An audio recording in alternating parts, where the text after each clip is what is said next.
Magandang araw mga kababayan.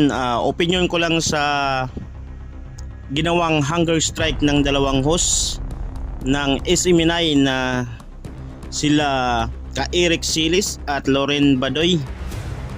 Mukhang hindi uubra sa Congress dahil sinabi ni Congressman Pimentel hanggat hindi sila maglabas ng source nila ay hindi sila makakalabas sa pagka-contempt nila sa Congress. At ayon naman sa committee chairperson na si Congressman Gus Tambunting, nanindigan si Congressman Gus Tambunting na wala namang nilabag sa pag-side in contempt sa dalawang host ng SMNI na sila Eric Silis at Dr. Loren Badoy.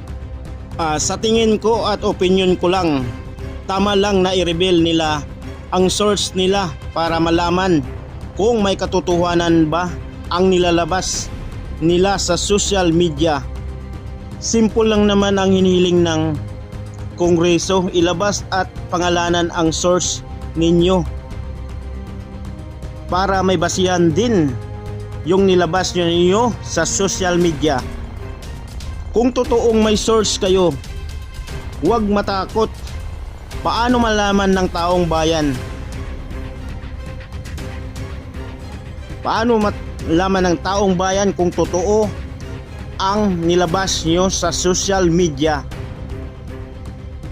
Hanggang wala kayong nilabas na source or i-reveal sa Congress, at siguro hindi kayo papanigan ng Kongreso kasi wala silang basihan kung totoo yung mga sinasabi nyo sa social media.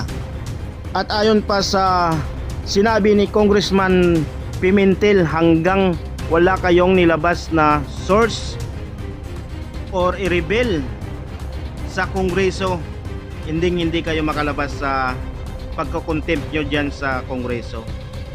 Kaya opinion ko lang, kung mayroon man talaga kayong mga source, pwede nyo na ilabas para malaman din ng taong bayan kung totoo yung isiniwalat nyo sa social media.